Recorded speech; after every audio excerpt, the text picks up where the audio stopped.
Tonight, you're not just watching a horror story, you're stepping into one. This is a real tale from the shadowy heart of the Great Smoky Mountains, told by a park ranger who barely made it out alive. So grab your earphones, close your eyes, and let yourself imagine every sound, every step, every whisper in the woods. Because what you're about to hear isn't just a story, it's a warning.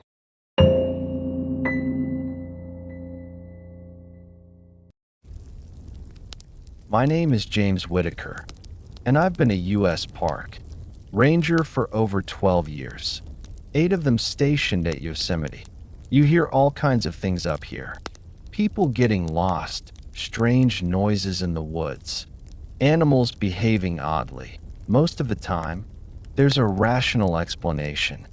But what happened at Glacier Point in September of 2022? There is no explanation for that. None that'll let me sleep at night. It started with a missing person report, a solo hiker. 27-year-old male from Oakland named Kyle Mercer failed to return after a one-night backcountry permit. Glacier Point was his intended route. Search and rescue was dispatched after 24 hours of no contact. I volunteered to check the Glacier Point overlook. That's where I last saw him, checking in at the ranger station 2 days before, with a big smile and a dog-eared map. At around 7:30 p.m., I parked near the overlook trail. The sun was bleeding out over the granite cliffs, casting a blood-orange hue over Half Dome. Tourists had cleared out. It was just me, the trees, and the breeze. About 15 minutes into the hike, I saw something strange. A flash of light in the trees, too low to be lightning, too sporadic to be a flashlight. It flickered once, twice, and then vanished. I radioed it in. No response. Static. The first rail warning came at the overlook. On the granite ledge, I found Kyle's backpack, zipped, untouched. Inside, his phone, wallet, water, even his map. No blood. No drag marks. No tracks. Just that unsettling silence the forest holds before something bad. Then I saw it, across the ravine, maybe 300 yards away. Something was standing near a pine. Tall, thin, human-shaped, not moving. At first, I thought it was a person, maybe another ranger. I raised my hand, waved. It waved back, but not right away. It was delayed, like it had to think about it.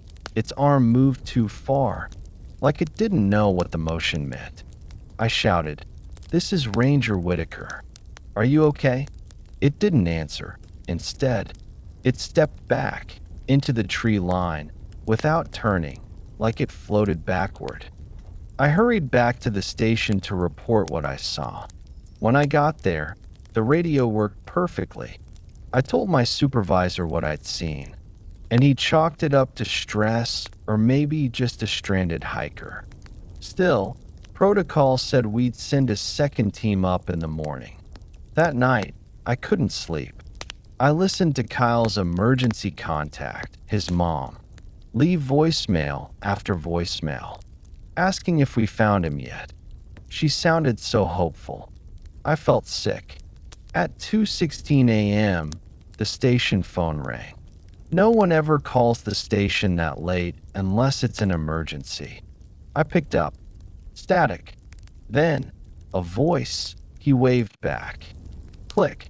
I froze. No ID. Just that one sentence. I replayed it in my head. It was my own words, repeated back to me. My throat dried out. I went outside for air. That's when I saw them. Footprints. Dozens of them. Barefoot, leading out of the forest, across the gravel lot, right to the station door. But only one set. The prints were long, too long, and the toes were spaced weirdly, like something wasn't human trying to look human. I followed the prints as far as I could. They disappeared at the tree line. No signs of return. No scuffs. No animal prints. At sunrise, I led a new team back to Glacier Point. Kyle's backpack was still there. This time, we found a note stuffed into the side pocket. It wasn't there before. It said, "I'm not alone up here." No signature. Just that. The next 3 days were filled with more patrols, more missing time, and more things I couldn't explain. On day 4, Ranger Daniels, a friend of mine from another sector, joined me for a night patrol near the ridge. We took turns sweeping the trail around 11 p.m. That's when we heard screaming. It wasn't distant. It was close, coming from maybe 50 feet into the woods. A man's voice shouting help. "Over here. Please." We radioed back. No response again. Daniels motioned that we should proceed. We broke the tree line and followed the screams. But the deeper we went, the more the sound seemed to shift directions, like something was moving while imitating human cries. Not echoing, repeating. Then it stopped. Dead silence. We stood still, flashlights scanning. Nothing. Then, above us, something fell from a tree. A body? No. A shape. Thin. Pale. Crawling down the trunk like a spider. We ran. Daniels twisted his ankle on a root and went down.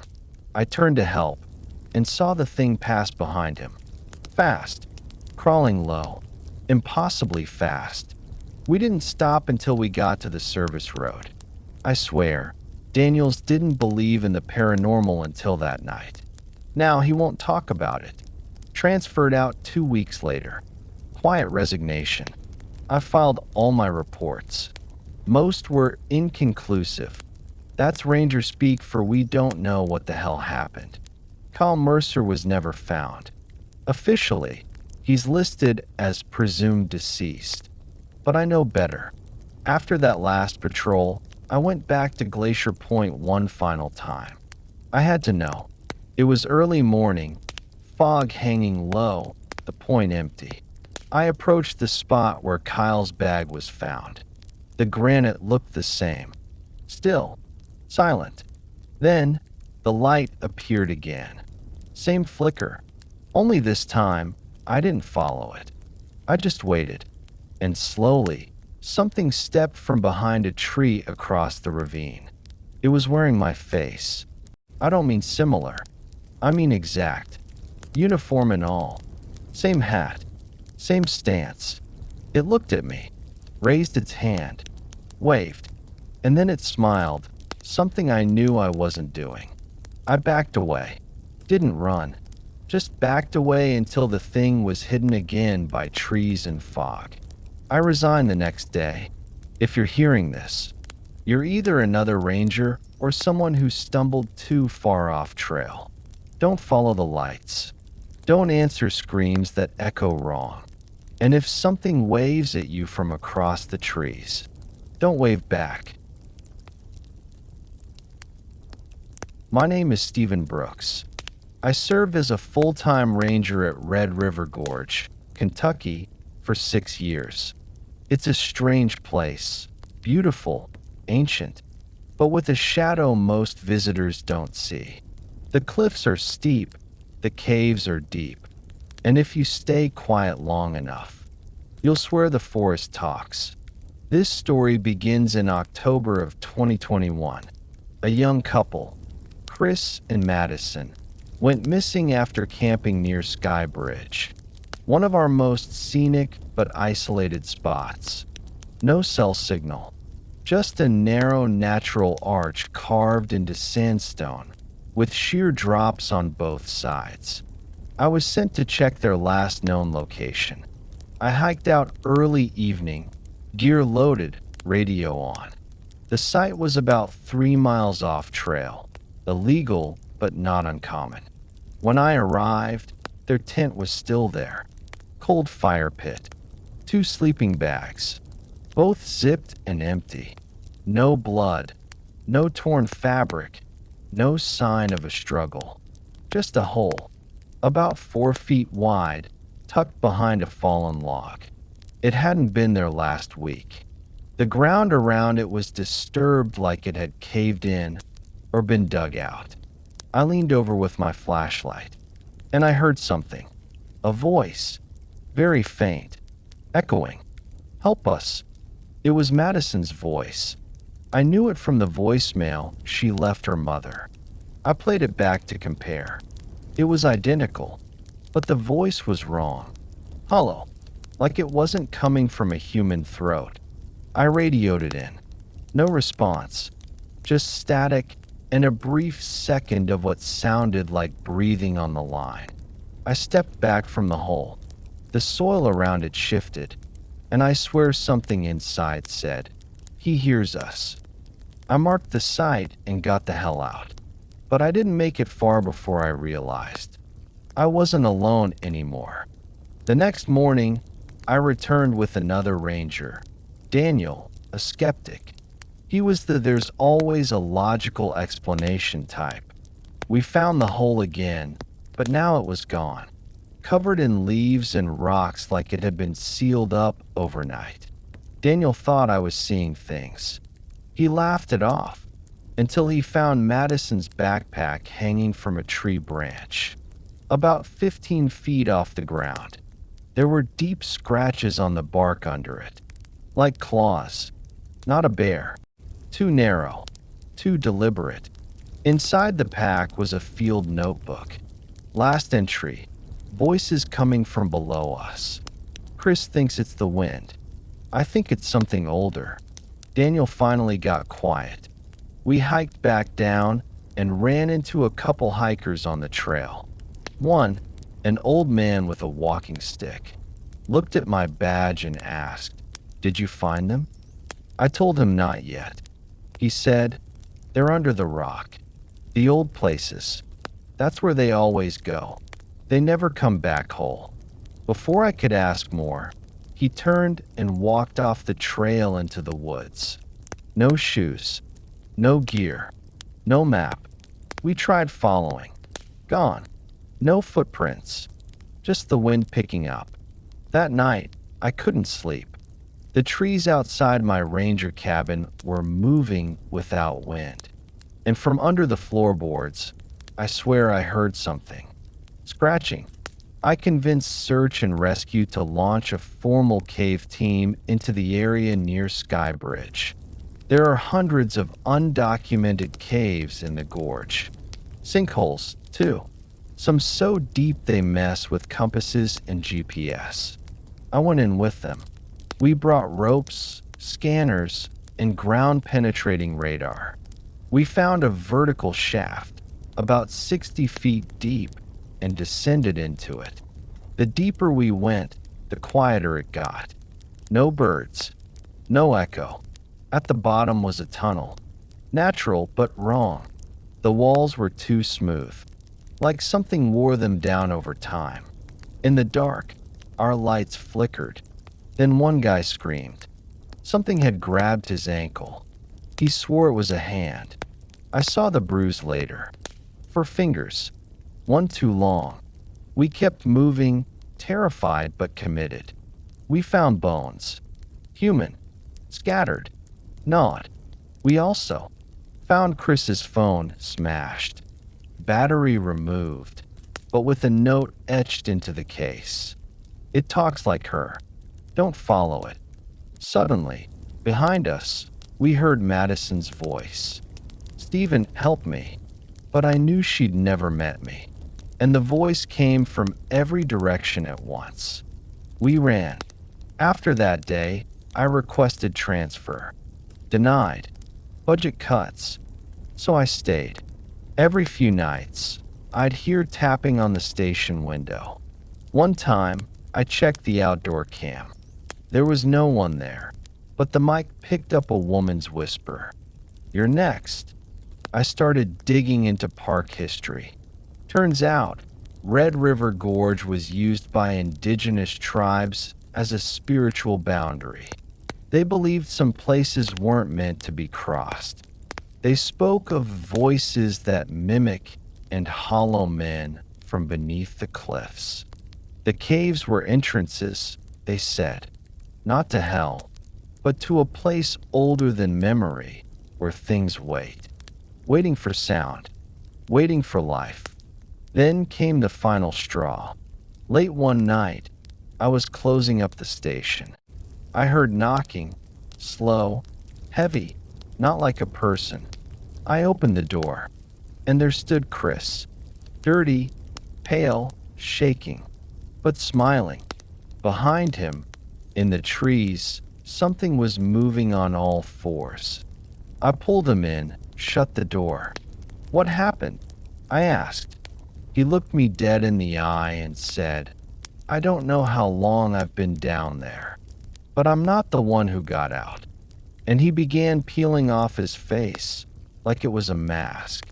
What was underneath wasn't human. I blacked out. When I woke up, the room was empty. My door was open. All my surveillance footage, gone. Only one thing left. Madison's voice recorded over and over on the station phone. "Come down here. It's beautiful. I quit that week. I'll never set foot in that place again." To anyone visiting Red River Gorge, don't stray off trail. Don't go near the sinkholes. And if you hear a voice you recognize coming from under the ground, run. I'm Richard Hale. Been a ranger for nearly 13 years. Worked Yellowstone, Denali, and the Smokies. But Olympic National Park, that place changed me. Fog rolls in fast here. 1 second it's clear, next you're blind as a bat. Locals call it the White Wall. October 2022, just before Halloween, we got a call about a missing solo hiker named Taryn Blake. She was experienced, tracked in at Solduc Valley, meant to hike the Seven Lakes Basin Loop. But she never came out. I led the initial search. Fog rolled in heavy just 2 miles from the trailhead. Our radios stopped working. GPS scattered. The trees felt tighter, like they were watching. Then we heard it. Whistling. Not birds. Not wind. Just one clear, deliberate, human-like whistle. Same pattern every time. 2 short, 1 long. Taryn's brother later told us it was her childhood tune. Her safety sound. But it wasn't possible. She was gone 4 days. And we heard it deep in the fog, where nothing should have been moving. That night, I dreamed of her. Standing in the woods, skin gray, eyes gone, just whispering. Don't let it see your face. Day 3 of the search, we found a sock. Torn, blood on the heel. Then a scrap of her journal sealed in a zip bag. It was damp, but one sentence was clear. The fog talks. It looks like people, but it's not them. The team split up against my judgment. 2 went northeast. I followed a strange track headed west. Bare human footprints. Barefoot, in 40 degrees Fahrenheit weather. They weren't erratic either. They were purposeful, calm, leading deeper. I followed. I found a tree stripped of bark, 10 feet up. Deep grooves in the wood, like it had been clawed by something tall. And at the base, teeth. Human molars and canines, clean, no blood. The fog settled around me like a second skin. I pulled my flashlight up and caught a silhouette in the beam. It was Taryn, standing 30 feet away. No backpack. Pale, eyes wide, staring. But something about her was off. Her head tilted too far. Her neck pulsed like something inside was trying to move. She opened her mouth and the same whistle came out. Mechanical. Slow, like a recorder glitching. I ran, but the fog followed. When I made it back to base camp, I found Ranger Luke sitting by the radio. He looked shaken. "Richard," he said, "I found her." He pointed to a tent behind him. I approached slowly. Inside was Taryn, alive, silent, wrapped in a mylar blanket. But she wouldn't talk, wouldn't blink, just stared at me. Luke left to get water. I sat beside her and whispered, "Where were you?" She turned slowly and whispered back, "Why do you look like me?" I froze. "What?" She lunged, grabbing my face, nails sharp. I fell back out of the tent. Luke ran in. No one was there. We both saw her, but the tent was empty. Only a pile of pine needles remained where she'd sat, molded into the shape of a person. That night, I checked the surveillance cams near Solduc. One frame caught something. In the fog, a tall figure, Taryn's exact shape, walking backwards, head upside down. The final night, I went out alone. Had to. Something was calling to me. Not a voice, just a pull. I found myself at Ho Rainforest, standing in a clearing that locals call the Dead Circle. No moss grows there. No birds sing. Nothing lives. In the center was Taryn again. But this time, I didn't look at her face. I circled slowly, and that's when I saw them. 10 figures, all identical, all shaped like her, but none of them moved. Then one stepped forward and said in my own voice, "Ranger Richard Hale, you're late." I dropped my flashlight.